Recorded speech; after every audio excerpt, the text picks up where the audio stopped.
Robert Schmidt, who is the Assistant Director of Marketing and Outreach at the Connecticut Green Bank. And we have Becca Treach, who is the Director of the Office of Building and Transportation Decarbonization at DEEP. So before I launch into my questions, I just really wanted to quickly note that when we talk about local climate action, we're really talking about building a better, stronger, and affordable community for everybody. This is about creating local jobs in the clean energy industry, lowering electricity bills for families, businesses, small, medium, and large, and it's about ensuring that our communities are safer from extreme weather. This isn't just an environmental issue, it's a practical path to improving health, wealth, and well-being for all of us right here in Connecticut, but of course beyond. So my first question for the entire panel, and I'll start with Jaimie. Beyond general support, what specific programs, resources, or policy levers is your organization or your town organizing to activate right now to advance clean energy in your community or across the state? Thank you. Thanks. Honored to be here today representing Branford. We have done so much in the last, I've been First Selectman for 12 years. Fortunate that we have a very active, engaged volunteer base, which really, many representatives from our Clean Energy Committee are here and been recognized today. I think that's the first and foremost part. You need to have the engaged volunteer base to help deliver the programs and the initiatives that we want to see forward. Over the years, we've done a number of things. Currently, what we have going on, with a number of our infrastructure, our building projects, we're introducing those clean energy, the heat pumps, going to electrification. We started first with our animal shelter, which we had a goal of having that, a carbon zero building. And we are continuing to work on it. Well, the building was completed. We just entered into an energy performance contract, which I'm signing it today, which will incorporate solar onto that building, completing the vision of what the committee and the community has sought to do. Our police station is under construction now, which we're going to all heat pump systems. We have, will also include a solar carport. We have solar now being evaluated at a couple of our schools, and we are with the Connecticut Green Bank looking at doing a solar on capping our landfill, which is a project that we tried to do a number of years ago. However, it didn't pan out to be moved forward. We did do a solar array on an adjacent parcel, town-owned parcel. But we're hopeful now to kind of, once again, do another array in town. We also participate in some virtual net metering agreements with solar arrays that exist outside of our borders in the town. That's what we're doing in terms of on the town side, just some things that we're working on today. And again, I'm sure I'm probably missing some charging stations we actually installed and converting our fleet over to electric. Slowly but surely, we are moving in that direction to an electric vehicle fleet. I would say the other thing where that's what we do, and I heard a comment, I think Bernie or Mark had said, lead by example, and that's what we as a town try to do, lead by example, both on our town and our school buildings.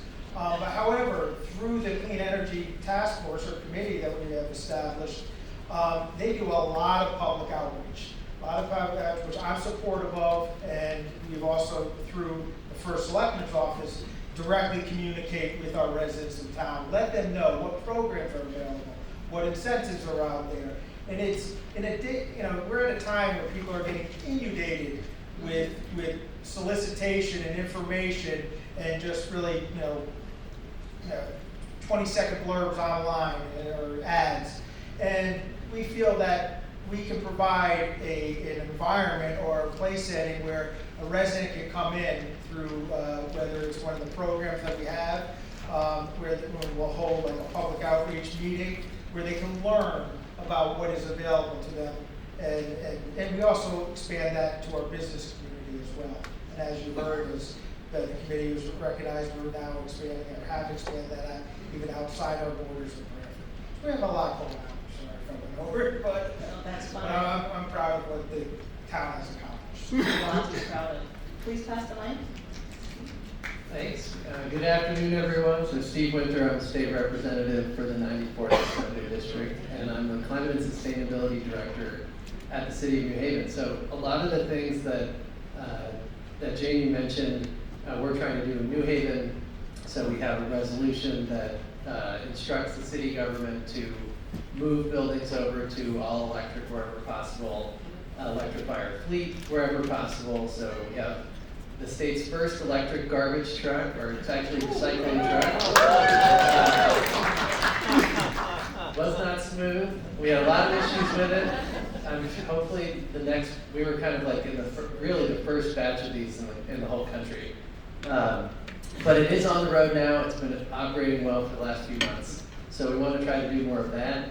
That was with DEEP. That was a Diesel Emissions Reduction Act grant. So that's a grant that's available on an annual basis that municipalities with heavy-duty vehicles can take advantage of. We're in the process of taking advantage of a lot of the federal tax credits that no longer exist for electric vehicles, but for the purchases that we've already made. We're working on a networked geothermal system, or a thermal energy network. So who's familiar with that? Do folks know what that is? Okay, that's pretty good. That's more than the average group. So we have a federal grant, which hasn't been canceled amazingly, and that was building on work that DEEP did with their priority climate action plan, and connecting with some folks that PACE connected us to, who are regional experts on these systems. So that's going to be a shared thermal energy network. So if you come into New Haven on the train, which I hope you'll do, at Union Station, it's going to take Union Station off of fossil fuels as its primary heating and cooling source. And then if you leave Union Station, there are several parcels, which in total about 13 acres, where the New Haven Housing Authority is going to be developing about 2,000 units of affordable and market rate housing. So it will serve the heating and cooling needs. Housing is good. It'll serve the heating and cooling needs for, we project, the first 1,000 units of housing. So we're really excited about that, and we're going to be taking advantage of the federal incentives, which are still available for geothermal at the federal level through 2032. So at the state level, and for you all in your municipalities, that's a real opportunity, that even though the Republicans at the federal level have it out to kill offshore wind, kill onshore wind, kill solar, because geothermal involves drilling, right? Drill-based drilling. They're excited about geothermal, and they actually made the tax credits easier for some of these projects to claim. So, we have a window of the next 7 years where we can take advantage of 30 to 50% of the cost being borne by the federal government. So if you're doing this with a school construction project, for example, so if your town is considering building or doing a substantial rehab of a school, they can not only claim the state's reimbursement rate on that construction, but also they can claim these federal geothermal incentives. So I want to put in a plug for that, and then round out by saying the Green Bank, we're working with them on a bridge loan agreement to get funds from the Green Bank that we can then pay back once we receive those incentives. And the last thing I mentioned, the city set aside over $1 million of American Rescue Plan funds to help residents with energy efficiency. And so that's building on, we're working with New England Smart Energy. Some folks from New England Smart Energy are here today, and they're part of the Energize CT program that's administered by UI and SCG in our area. So we're building on those incentives and expanding eligibility for energy efficiency, and also funding remediation. So if you have knob and tube or asbestos or mold, we can help resolve those issues, or we need a new electrical panel. Some of that's not currently covered by Energize Connecticut programs.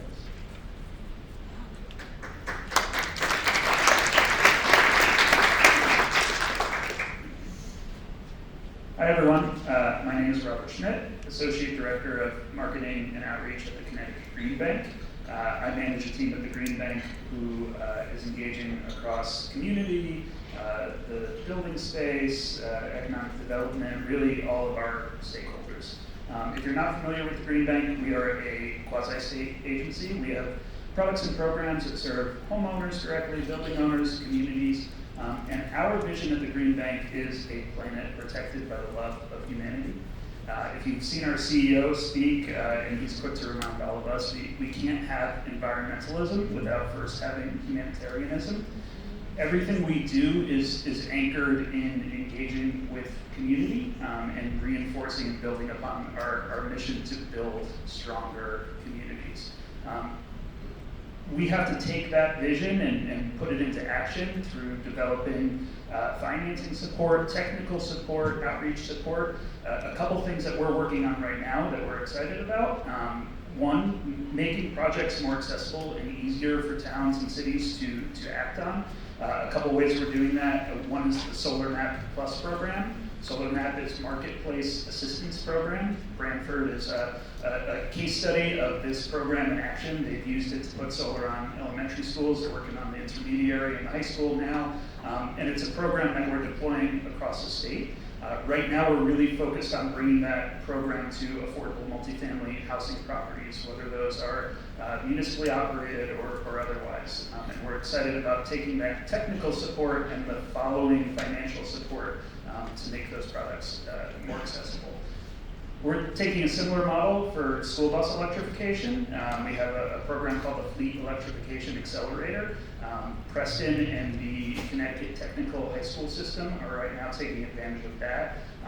We know that cleaner air for our students, for residents, is possible if we take all those diesel buses off the road. So we're excited to be providing guidance and helping towns to come up with plans to electrify their fleets and following on with financial services too. A couple other things we're doing, helping municipalities help their community. Very excited to be partnered with Jess and Sustainable CT. Right now we have a fellow that the Green Bank is helping to fund out in the community, providing no-cost assistance to schedule workshops, promoting our Smart E-financing, which is a loan product that not just does energy efficiency and solar, but also does things like health and safety measures in your home, or floodproofing, or resilience measures. And that same fellow is also out there helping us to schedule workshops to educate people on CPACE, which is a really powerful tool for businesses to go solar, put in clean transportation support like EV charging, or take on one of a number of energy efficiency or resilience measures. And finally, we're also just making ourselves available to leaders in the community. Our team is out there. We're talking to councils of government. We're talking to municipal leaders. We've developed a whole menu of workshops that COGS can take advantage of. But we want to talk. We want to be out there and meeting with community to help to develop solutions to the problems that you guys are all facing.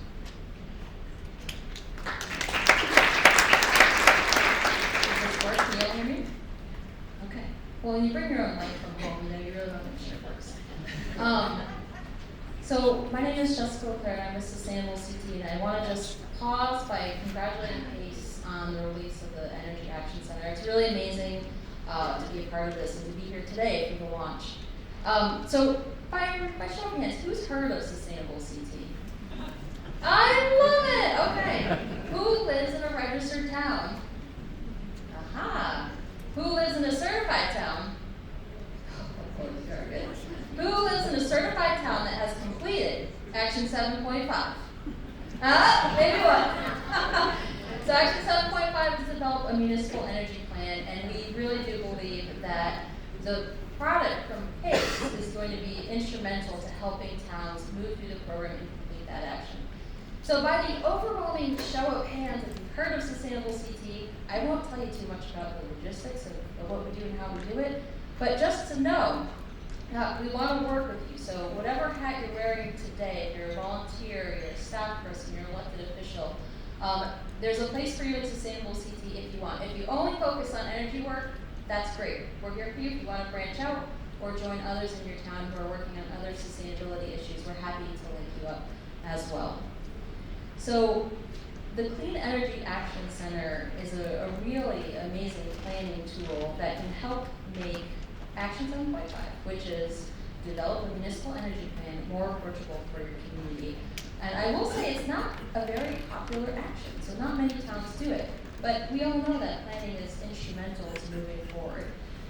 So we're hoping that this action will become more popular, more approachable, and well-resourced through this tool. As you develop and complete your plan, you'll have actions. You're going to identify action steps that make sense for your community to reduce energy use and build renewable energy out in your community, whether on schools, electrifying school bus fleet, or making it easier for homeowners or businesses to develop solar on their buildings or become more efficient, what have you. And those are also actions in our program. So it could be the work that you're doing here with PACE, really tease your town up for great success within our energy category of sustainable CT. And I want to tell you, we do have some supports available to you as you navigate your journey. So first and foremost, we do have that action roadmap, and there are a whole host, I think there are 9 or 10 energy actions in our program. They're written out stepwise. So you'll work through the PACE tool, you can check out our website to look at these actions and see the different steps that you might do as a town, just to give you some ideas if you have them, or if you need them. And if you have new ideas for us on new actions, share them our way. We'd love to build that out. Within the action description, more than just telling you what you could do, we also lay out different resources that could be helpful to you, different programs, different funding sources, different resources, toolkits, whatever it could be to help you maneuver through that action. And we also have success stories. So other towns like Branford, who have done the work really well, you can go in and see their plans, their policies, their outputs, which I just think is great to do, especially in our small state. I know it's fun to watch you all interact because everybody knows each other here. We're a small state, we have a lot of connections, and we can work together to move things forward. And through the action descriptions, you'll see little lists of who's really running through these actions well and doing a great job that you can model as a community. As Rob mentioned, we have a fellow right now who's working full-time, Katie Meter. She's amazing. If you want to run a C-PACE workshop or a Smarty Loan workshop, these are great resources to help your businesses and your residents access different financing tools to become more energy efficient and build out their renewables. And they're free and will help you with all the logistics of planning that. We also have summer fellows that work out at the councils of government every summer, and they can provide direct support to your town as you're moving through the program. Whether or not you want to get certified, if you just want to work on some energy actions or put this PACE tool into practice, this would be an amazing project to have your fellows help you out with. We also have a community match fund. So we have a one-to-one matching program where we'll match up to $6,000 for projects that have a public bid and a private gain, and that align with any one of our actions. And we have energy actions, environmental actions, housing actions, local arts actions, everything. We have supported about 380 projects over the course of 5 years, and about we're almost there. $5 million has gone out the door to support these projects. So if you have a good idea, we want to talk to you, connect with you, and figure out how we can make that a reality. So that's all I got. Just so much excitement and enthusiasm around this new planning tool from PACE. A lot of alignment if you're working through sustainable CT. If you're not in the program yet, I didn't see your hand, but we want to work with you too, so come find me after this, and I will pass the mic off. And I'm sorry, I'm a little nervous, so it's a little wet. I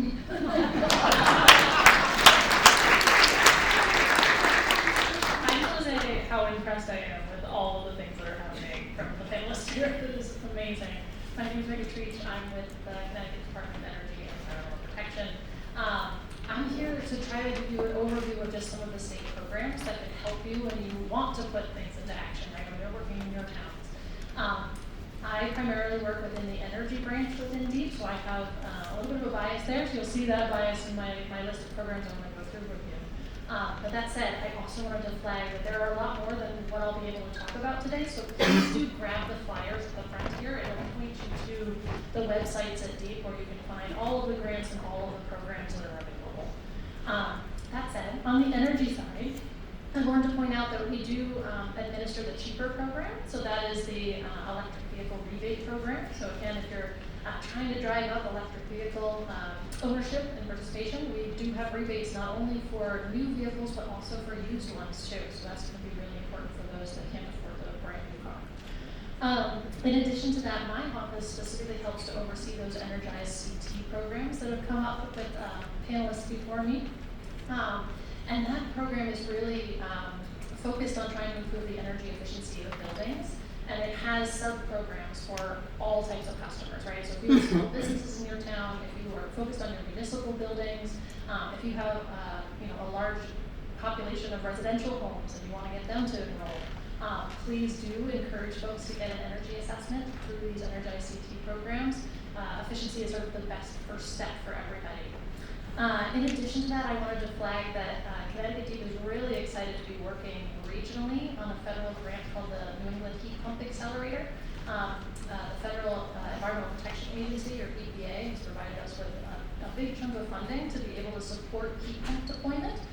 So we're actively trying to get that program launched. I expect it to be launched in Q1 of 2026, so very soon. You won't necessarily see this on the ground so much.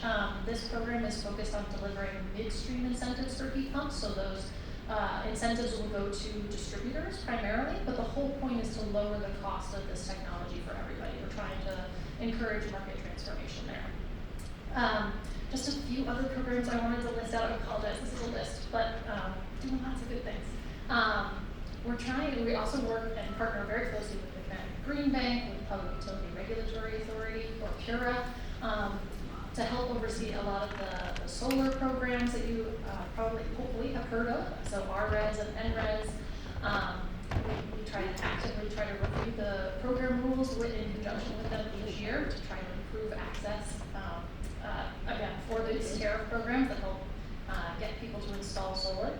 In addition to that, we do help to weigh in on the battery storage program as well, and there's also an electric vehicle charging program that can help to encourage people to charge their vehicles at off-peak, right? So we're trying to minimize the negative consequences of driving up substantial use of electricity. If we can shift the time of use, make sure that folks are charging when it's not peak on the grid, we're going to be able to put a lot more of these electric technologies on the grid. So there's a program for that as well.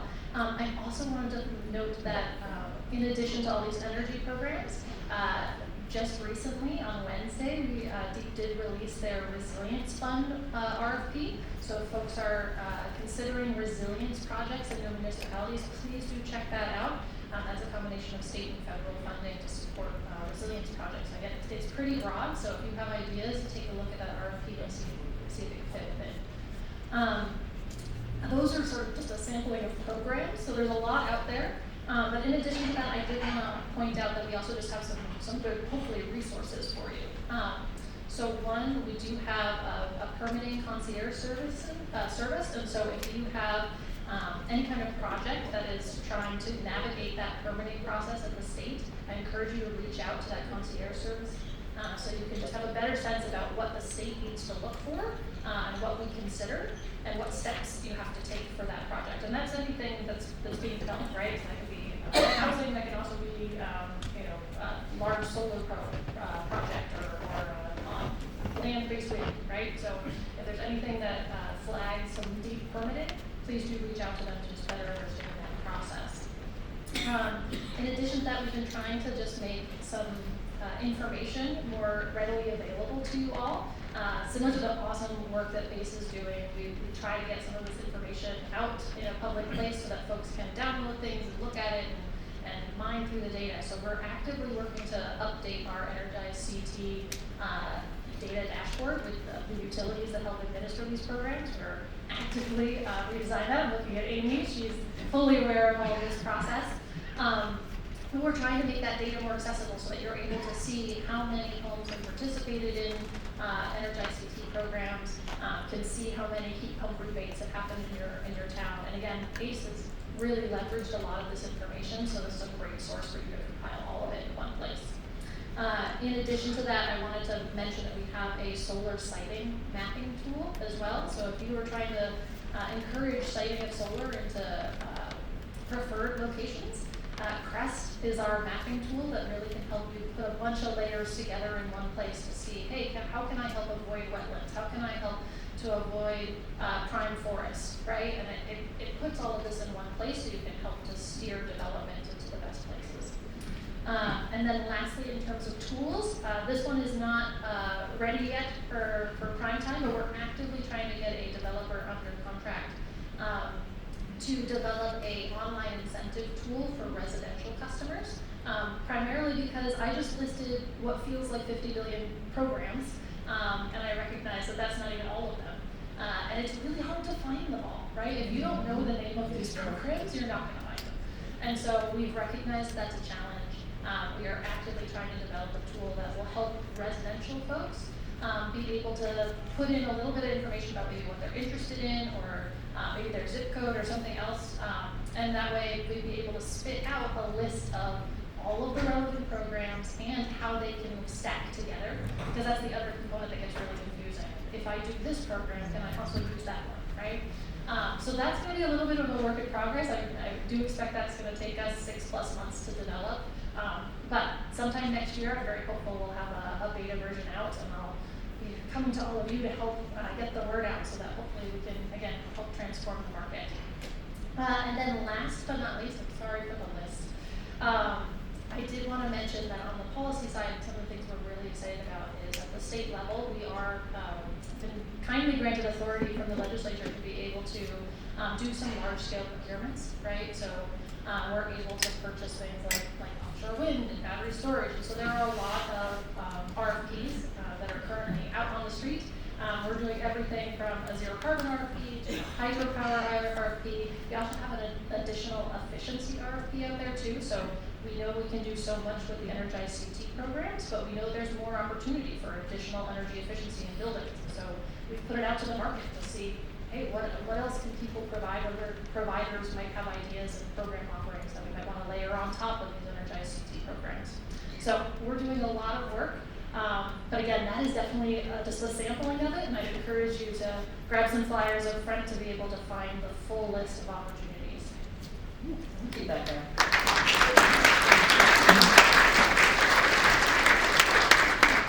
So my next question will be for DEEP, Green Bank, and Sustainable CT. In Shalonda Baker's book, Revolutionary Power, she argues that we cannot gentrify communities, indigenous communities, frontline communities, in the name of clean energy. So we know that the clean energy transition can deepen existing inequalities if we're not intentional about it. So what is your strategy, Green Bank, Sustainable CT, and DEEP, to ensure that benefits like energy savings, climate resilience, and high quality jobs flow to frontline communities? All right, let's do it. All right. I just want to thank you for raising this question because it is so very important. This is a very exciting time in the sense that we have a large transition ahead of us. But if we don't lift all boats at the same time, we're going to miss a huge opportunity to make society better. So thank you for asking this question. I will say I think DEEP's strategy is multi-pronged. First off, I will say we want to be held accountable, and to do that, we try to make metrics and make data available so that folks can see whether our programs are equitable, right? So for example, I will say those Energize CT programs, we do have an equity metric on which we're judging these programs every year. We're also actively reporting on whether or not we think the funding is being distributed appropriately across especially our environmental justice communities. DEEP also created an environmental justice community map so that folks can more easily identify which communities have experienced a lot of environmental harm. And then in addition to that, the legislature has directed us to look further into specific components of our program. So for example, we're actively working on a renter utilization report to look across all of our energy programs to say, hey, do we know whether renters have been able to equitably access these programs and participate? We know that they have different barriers and different challenges than somebody who owns their home. So first off, again, measuring, tracking, holding ourselves accountable by publicly reporting that In addition to that, I'll say we actively try to engage with the community. So you heard earlier from Bernie and others that we do have a CJEC group, and that council is intended to help us learn from the community and hear what the concerns are. We actively try to bring people into that council to again hear about ways to make things better. We're trying not to be shy there. I actually encourage folks, if you have other folks that you think should be joining CJAC meetings or have ideas about ways to make things better, please do have them participate or just submit a public comment to our CJAC council. And that way we can internalize that and try to make things better. I'll also say we attempt to carve out funding for those most in need, especially with some of the federal funding that is currently and still available.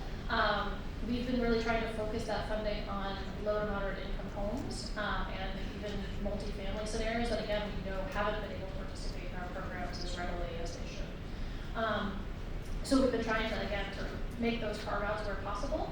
And then lastly, I'll just say that I think we try to have continuous conversations internally. So recently, for example, we created a working group with the Department of Housing and the Connecticut Housing Finance Authority to just talk further about ways that we can ensure that affordable housing is using all of these programs that are available to them and how to streamline their processes across the programs to make sure that every affordable housing unit that's being built is highly efficient and knows about these solar programs. So there's just sort of internal communication that's also absolutely critical to making this happen. I think that's sort of our high level approach.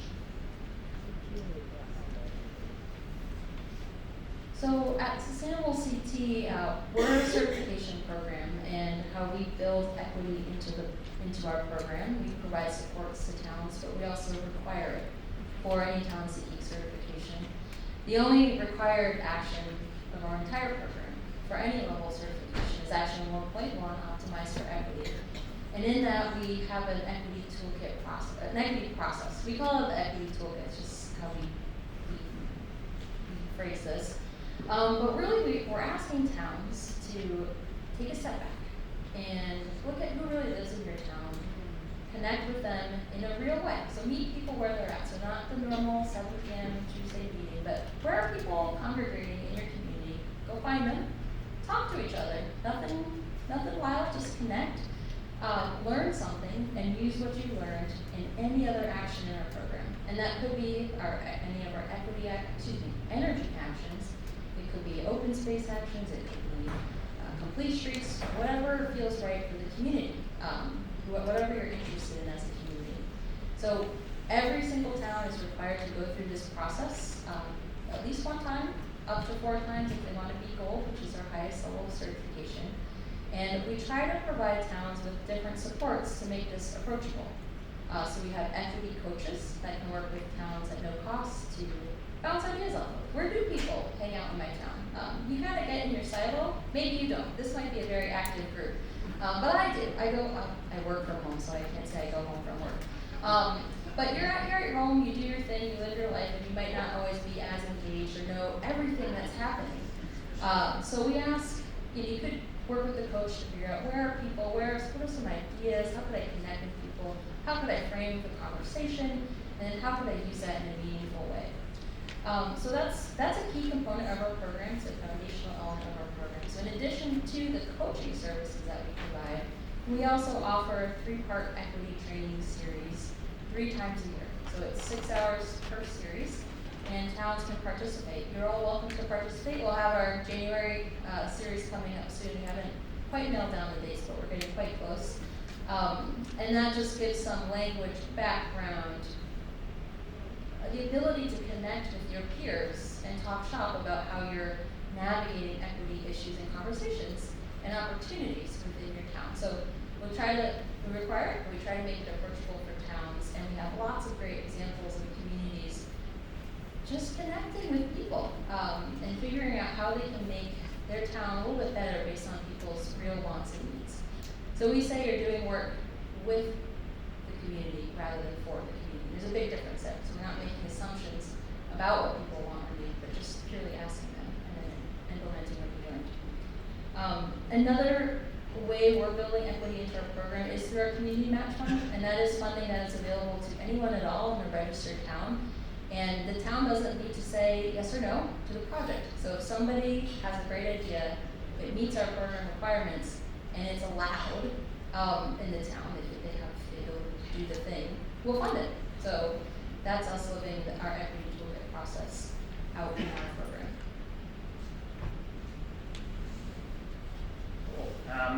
Yeah, so equity is really ingrained in everything the Green Bank does. To start, we have a goal pretty much across all of our programs that 40% of our investment is deployed amongst vulnerable communities. That's really important for us. We've seen great success in the past for things like the residential solar investment program that the Green Bank was administering on achieving parity by adjusting our incentives for low to moderate income families and making sure to innovate and offer financing vehicles that supported that community. More recently, one thing that we're excited about at the Green Bank is our Green Liberty Notes. These are a investment vehicle. People can purchase a Green Liberty Note, they see a return on that, and they get to invest in clean energy projects in Connecticut. That means even if you don't own a home and you can't make energy improvements or put solar on your own roof, you can still be part of the clean energy movement, which is really exciting. I think also one of the things that we are really being intentional right now about is an acknowledgement that the Green Bank has a rich and deep history in community. Looking around the room, I know a lot of faces from the Clean Energy Communities program or early Solarize Connecticut campaigns that we ran together and worked on together. And over the years, the Green Bank got a little bit away from some of those community campaigns and engagement, and about 18 to 24 months ago, we made a concerted effort to double down on that and get back to some of those community roots. So we're building a team.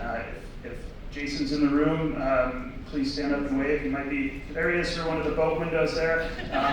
So Jason's here engaging with folks.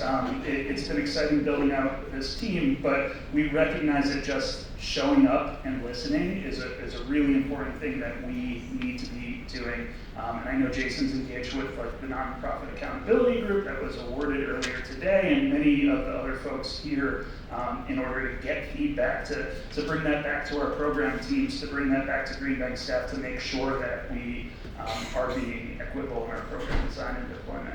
I'll also just mention programs like Solar Map that I mentioned, the Fleet Electrification Accelerator. Those are especially important to our vulnerable communities that don't have the resources necessarily to tackle some of these projects on their own.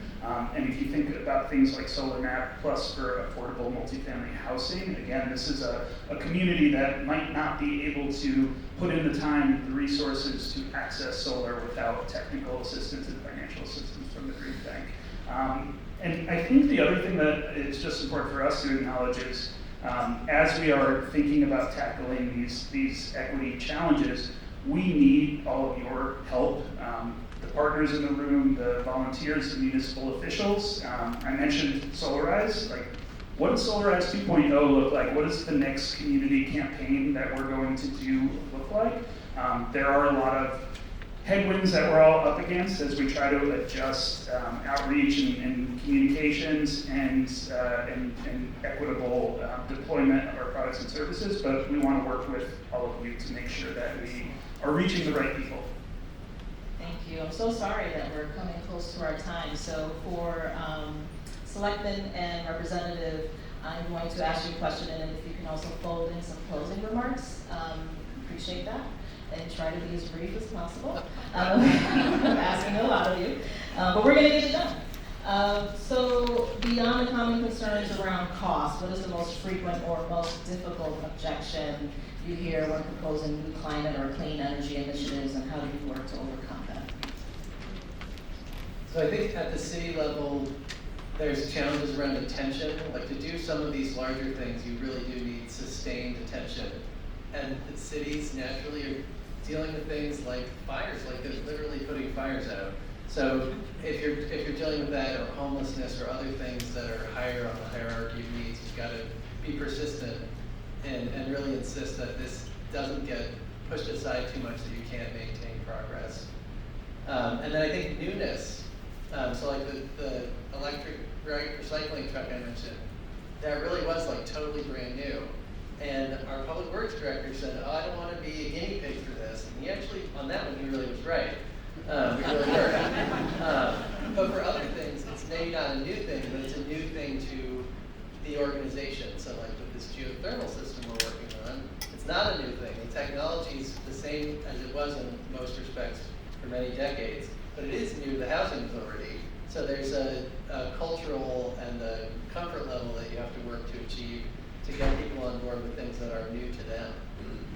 So I think, yeah, my closing remarks would be like, we do need to insist that this is part of the agenda at the state level, part of the agenda at the local level, that there is attention to it, that there are resources, that this doesn't just get pushed aside, you know, when we are worried about things like, you know, SNAP benefits or heating assistance, these really visceral, immediate needs, that we're also giving this sustained attention so we can overcome these longer-term challenges.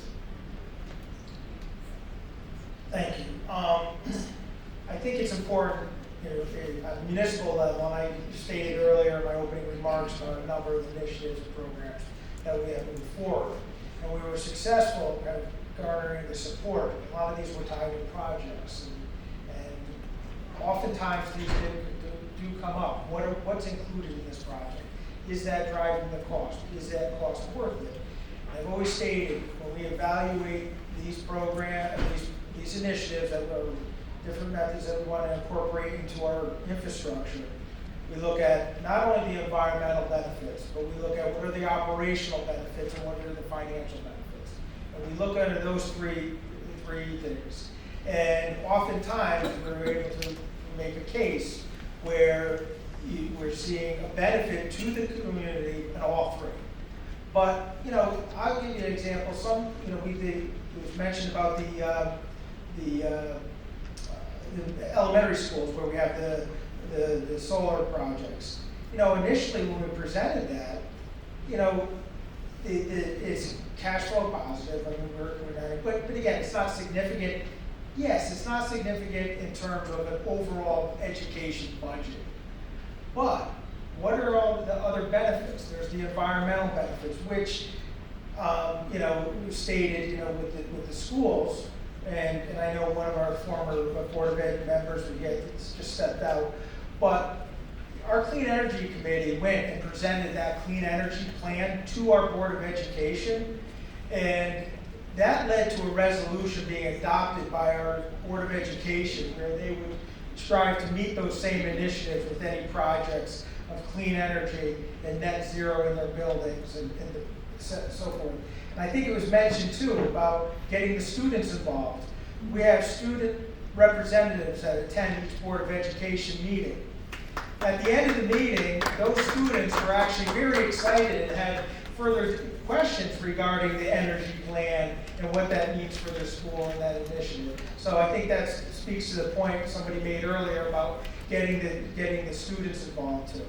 But again, I think I know you said to be brief, so I'll wrap it up. I think it's really speak to the, you know, you got to understand the audience you're speaking to and what their priorities are. There's different constituency groups who are looking at things through a different perspective and have different priorities. But I think you need to kind of find the common ground and the common good and how this will benefit everybody in your community as a whole. That's amazing, thank you.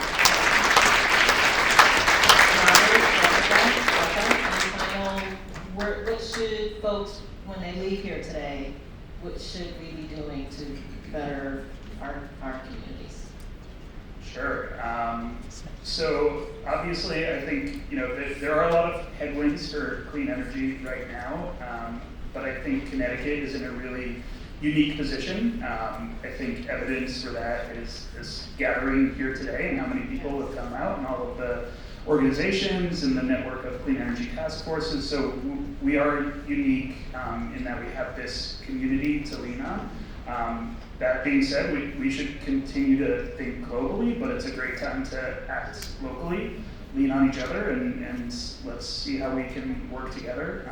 If I could ask you guys to do one thing, I think it would be to start a conversation with the Green Bank or Sustainable CT through our fellow, and yeah, let's identify ways that we can support you in your community's goals. I love that. Yeah, let's do what you said. And to that end, again, if you're here as part of your community's energy commission and you don't know your town's sustainability team, connect with them. There might be ways to work together on your efforts, or vice versa. If you're as a sustainability team member, but you didn't know you had an energy commission. And we'd be happy to introduce you. If you need that, just let us know. I love it. I think I will recommend that we all make this somewhat as personal as possible. And I encourage you all to continue to lead by example in your towns and take advantage of one of the programs that we talked about. I just want and if you've already taken advantage of it, tell somebody else about it. And if you haven't taken advantage, try it. And if you don't like it or you find something that's a challenge for you, tell us about it so we can make it better. I need you all to actively test these things and help us to improve them. And that could be an energy audit, that could be trying to buy an EV, that could be trying to work with your town to install solar in the school. Anything that you're passionate about, but try to do it yourself and then tell us if we can improve that process, because we need to hear from you. So thank you so much for being here.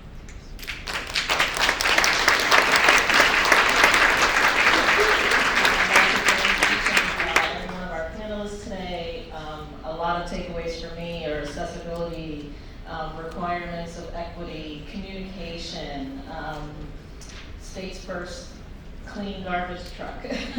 Just a lot of amazing takeaways from today, and I especially want to thank the folks at PACE for gathering us today. There could be a lot for us to be sad about or mad about, but I think events like this really re-energize us and make us realize how great of a state we're living in because of people like you, advocates, municipal agents, state agents, elected officials, nonprofit organizations, and just a wonderful group we've assembled today. So thank you very much for coming out, and I'll turn it back over to Mark or Bernie. Bernie.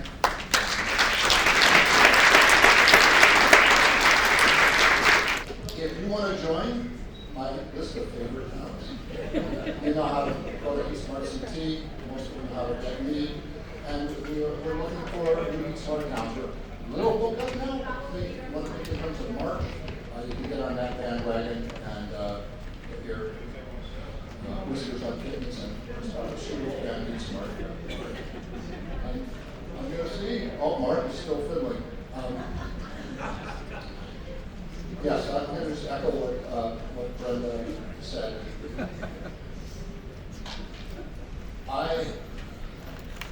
I'm going to guess I speak for most of you in this room that there's been a lot of stress in the last 11 months, and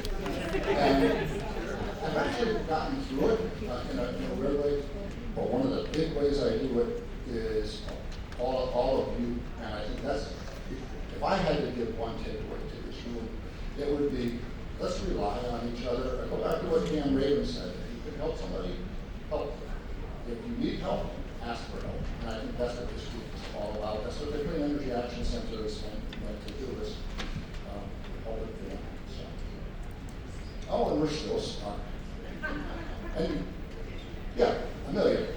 I just wanted to say that one of the things about renewables that really, strikes me, and I wanted to say that one of the things about renewables that really strikes me and makes me extremely hopeful is that they're never going to go away. The sun is always going to be there, the wind is always going to be there, the water is always going to be there, the technology is going to get better all the time. So even if we're not first always, even if China wins the race of making more solar panels and so on and so forth, this is always going to be there, and that's why we're going to win this. Well, I do the Sound of Music, Amelia does Andy, the sun will come out tomorrow. Mark are we stuck? What I would say, Deb or Peter, can you start without this line maybe, just so we don't waste a lot of time? Does everybody know Peter Nolan?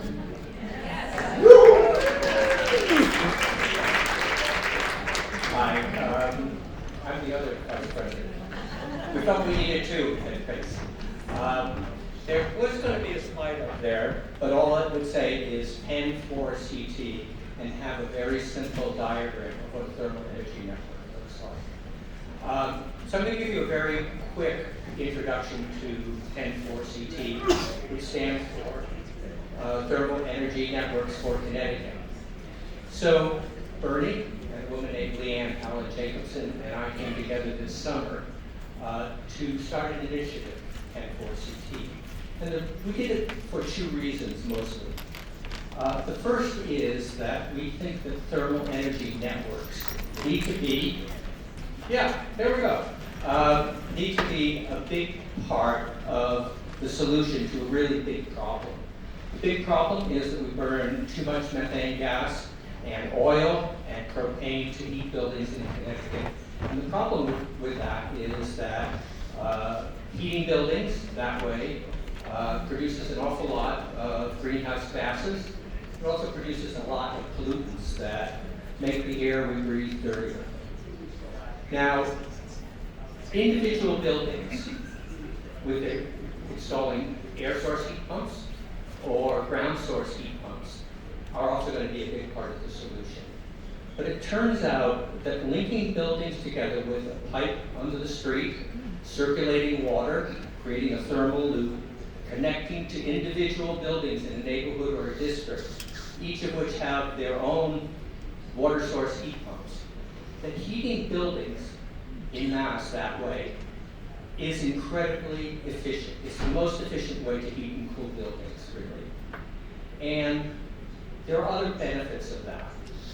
There are economies of scale of installing an awful lot of heat pumps or ground source heat pumps. There are all sorts of efficiencies aimed in operating that thermal energy network. A consequence of that is that you use a lot less electricity to do all that heating and cooling. So lower electricity bills. And also by using less electricity, you put less strain on the electric grid infrastructure. Thermal energy networks are also a path for a town or a city to do economic development and to increase the affordability of heating and cooling. Now, the other reason that we decided to do this is that contained within SB 4, which was passed earlier this year at the legislature, there was a program established, but not funded, established, called the Thermal Energy Network Grant Program. This grant program, which will be administered by DEEP when it is funded, will give grants to successful applicant communities to do feasibility studies for the potential for thermal energy networks in their towns and cities. These feasibility studies will be essential for towns to go after more development money, more design money, even funds for constructing thermal energy networks, going after grants from nonprofits, from local, state, and even the federal government, and also to go after monies from private investors. But you have to show that there's something possible first. So we're going to, one, be asking for your support in getting the Thermal Energy Network Grant Program funded. And let me just end by saying that, just a word about thermal energy, the term in thermal energy networks. It's all around us. We mostly don't see it. We mostly throw it away. There's a ton of energy under our feet. It's not like Iceland, but there's still an awful lot of energy under the ground. And we can access it. We know how to do that. There's a lot of energy in lakes and rivers. There's a lot of heat in wastewater treatment plants and these sewer mains that run under the streets in our towns and cities. The buildings that we live and work with generate an awful lot of heat. that we take no advantage of. Every grocery store has freezers and refrigerators that generate a lot of heat, and just throw it away. And then there's ice rinks and data centers, and really most office buildings have a lot of office equipment, telecommunications equipment that generate heat and gets thrown away. So, what thermal energy networks are largely about is recognizing and taking advantage of thermal energy that's all around us. So I would invite you to join us at 104CT. Take a look at the website, lots of stuff. What we're really after, to be honest, is to have you in your own communities form a small group to begin looking at the potential for thermal energy networks, to become prepared for the funding that DEEP will hopefully eventually be sending out for grants and loans. So thanks very much.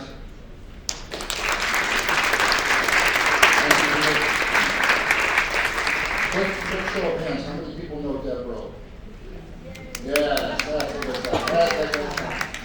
I didn't know this was not my favorite place to be, way up here, but I thank you all for staying on a Friday afternoon. There is happy hour afterwards, so that is good news for all of you, but maybe I get the last word except for Bill. So I am here to tell you about a new piece initiative called Nicer, and yes, the name is very intentional.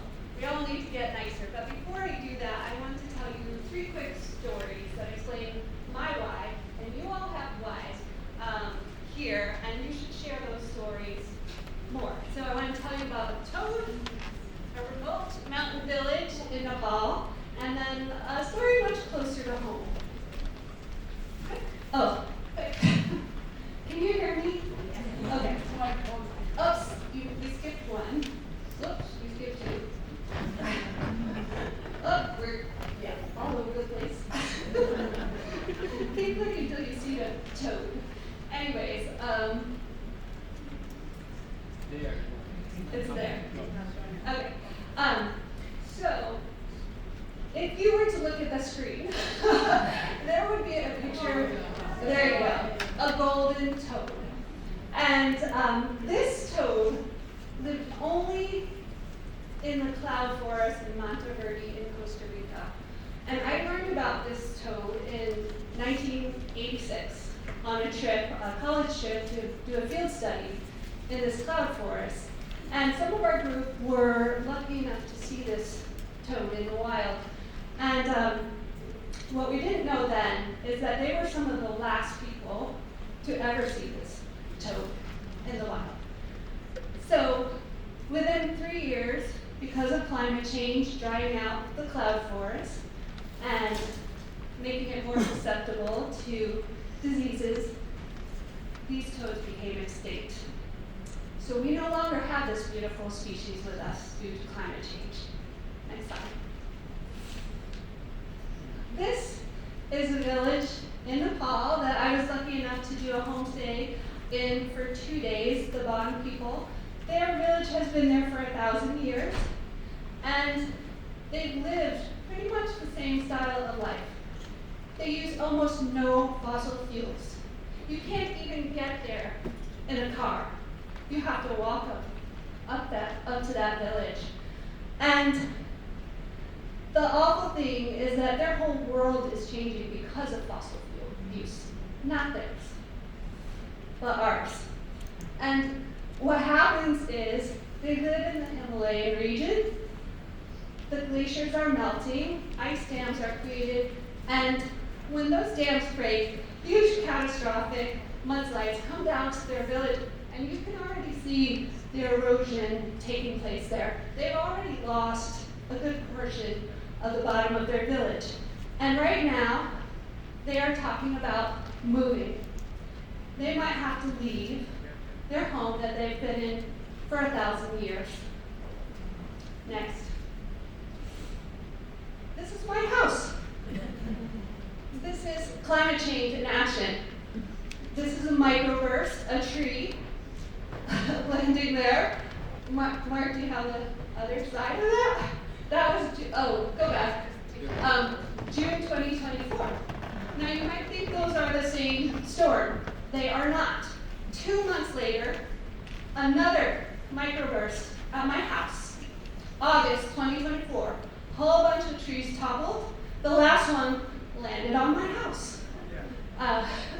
So I tell you these stories because the work we do is urgent. It cannot wait. We cannot dilly-dally. We have to get more momentum going. It's absolutely needed. Next. So we know the answer, right? We know the answer is 100%. So why are we still putting in fossil fuel buildings? Why?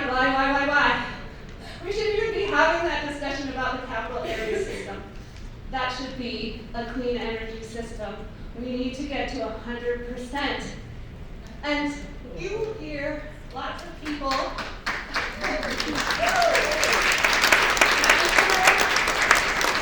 Nobody in this room, but people will sit there, watch the TV. Oh, too bad there was a flood in, Southbury. That's terrible. Too bad we have increasing rates of asthma in Hartford. That's terrible.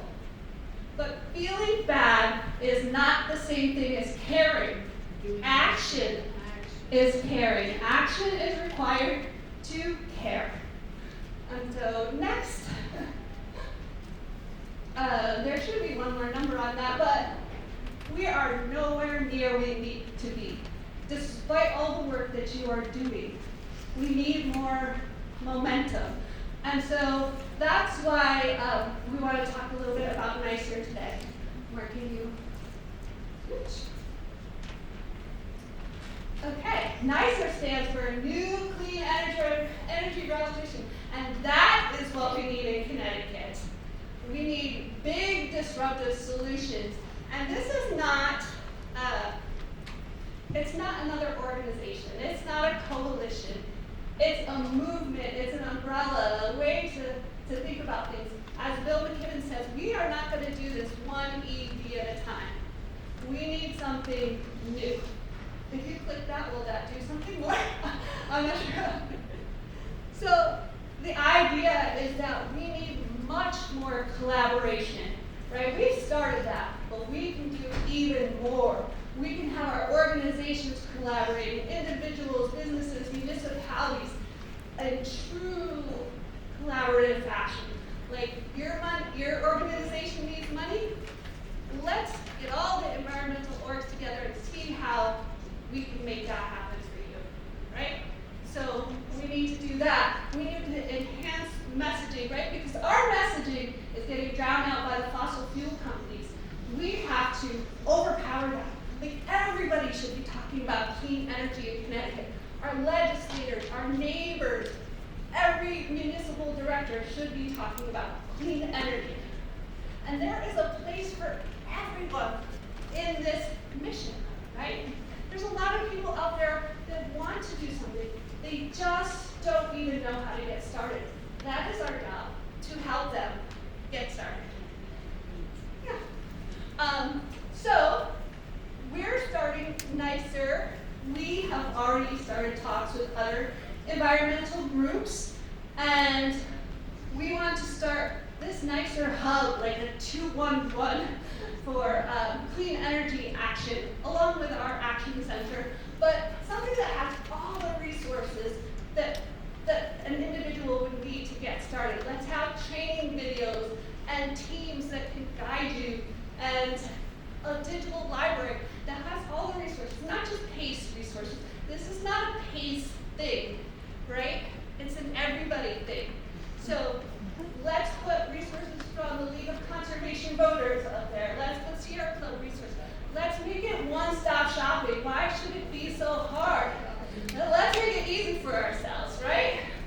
All right, so next. And then another idea is let's start thinking bigger. Like everybody there can be thinking in a different way. Let's get out of our old way of thinking. Like states, legislators. You're a legislator? Yes, get real community solar for Connecticut, where you can go and buy a share in a solar installation. Let's pass balcony solar, which are these small solar units. They're not ready for prime time yet, but why can't we pass the legislation so we are ready when they get here? They're gonna come. Let's get that going. And then, what can the state do? So much, and I know they are overwhelmed. We should make sure DEEP gets what it needs in terms of staff and personnel. First of all, they need more people, period. But look what they could be doing. They could start like a solar installer network like we have for heat pumps. Well, solar is not always that easy to do. It can be confusing. So let's have a free consultation service like we do for heat pumps, where you can go and get your quotes compared. You can go and ask questions like, why are these soft costs so much? Why are they like 50% of my solar? That's ridiculous.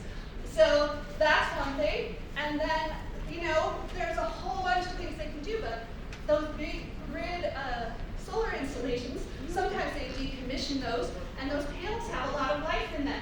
So why couldn't, we have a program to like recertify those panels and give them to nonprofits? We could. And, communities can do whole bunches of stuff. We had a fun day on Sunday, thank you, Third Act. But those kind of things could be going on neighbor to neighbor. Like, you just got a solar installation and storage. I'm gonna have a party and invite everybody for Sundays. And then I'm gonna show off my beautiful, solar installation. Why can't that be a thing that we promote? It could, right? And installers, you're getting this credit, I believe, for PPAs. Is there a way that you could give that credit that you receive back to the towns, like they could buy back their solar and pass on some discounts? I don't know, maybe, right? And the utilities, well, there's lots they can do there to make things more smooth. And municipalities, who we give loans to people over 65 to install solar. And then that loan gets paid back when the house is sold. Yeah, we could do that. Next. So these are just like a few ideas that I came up with. Think of the brain power in this room. Like if we all got together and thought like creatively, how can we get solar happening even though they're doing this at the federal level, right? We should look at it as an opportunity to be more creative. So my last thought is, like, go out of this room. Think of the craziest thing you can do to support clean energy and do that. And think about how you can make Connecticut nicer.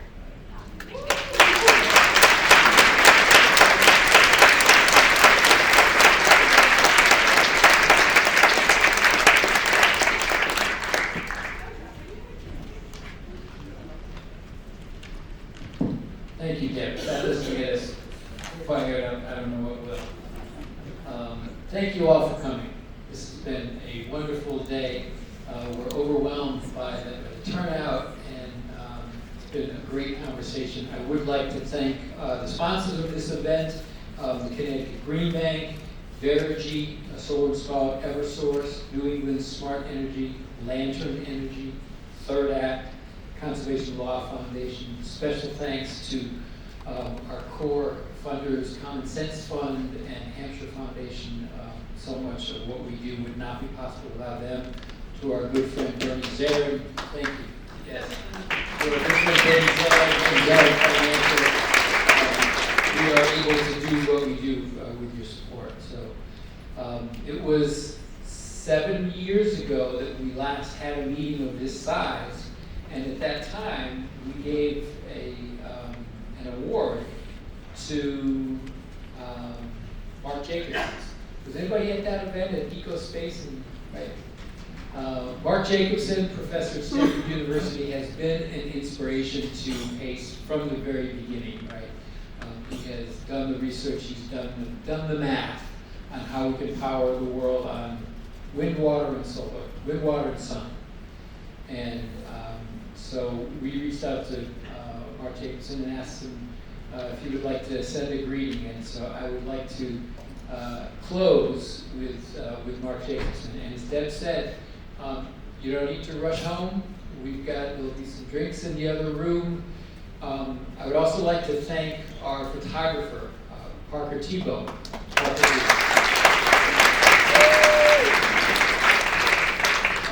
What's the name of your company? Facebook Media? Focus Shift Media. Focus Shift Media. Parker is doing this work for us today pro bono. Parker does fantastic work. Focus Shift Media. And Parker is going to set up the video camera. And if you would like to take 30 seconds, take a minute, and step up to the video camera and give a little message that anything resonate with you today, anything you're going to take home, anything you're going to do, anything on your hearts and your mind,